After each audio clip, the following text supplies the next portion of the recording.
go to my Instagram, Dr. Boyce Finance. You can see Jeff Lightsey Jr.'s breakdown, which is the best breakdown of any analyst I've seen anywhere. He's better than a lot of these guys on these major shows because he went into things that people did not know about the situation. All right, so this is the last thing I put up there.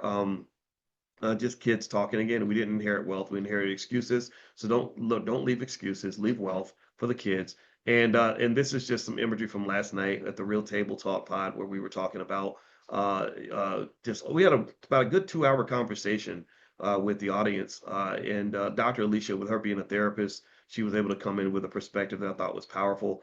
And this is just another note with me. Just I don't know. They say I look cool with sunglasses or something, but I'm not this cool in real life. And just a reminder, a security isn't in a salary, it's in a system.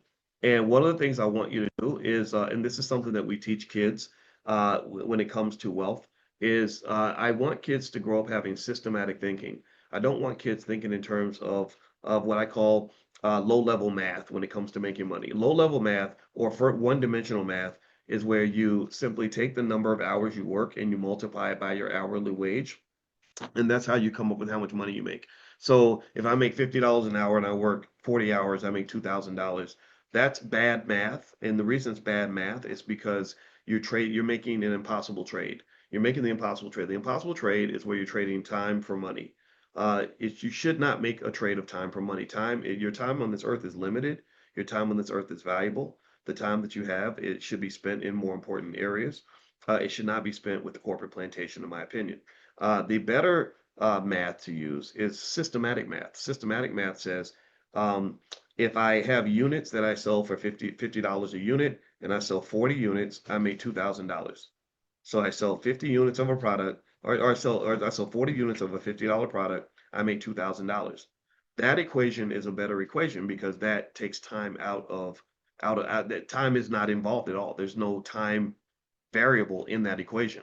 And so what that means is that's financial consciousness because you've leveled up. You've leveled up to another dimension. You've leveled to a dimension where time does not exist anymore, and time is no longer the barrier or the constraint that keeps you from optimizing your wealth.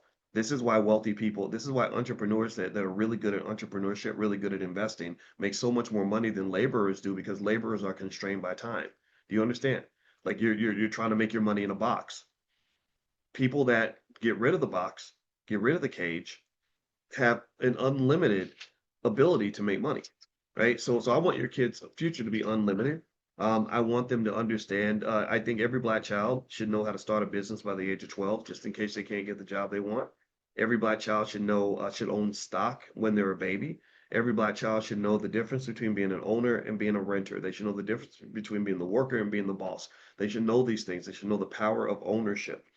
If they know these things and you train them well and you drill them consistently, put them in spaces where they're getting repetitive drilling, repetitive introduction to these ideas, maybe they even have the dopamine driven experience of actually making money by selling a product. That will give them a high that they'll never forget. It'll make them say, "Oh gosh," like it's almost like once you go black, you never go back, right? So that to me, going black means learning how to build wealth. So you going back? Yeah, I gotta go, but Oh, don't forget to bring my stuff. okay, I won't. Wait, how much stuff have you got? The stuff, but don't leave it, boys. I won't leave it, but remember I was telling you that there was too much stuff. It's just Okay, 10. all Every right, time all right. 10. I just brought 10 packages with me. But that was like 800 pounds. All right, so anyway, forgive me. Give me a second while I argue with my wife. Well, give me some sugar. I'll Okay, take it. just 10. Please All right, don't leave it at I'll home. bring it.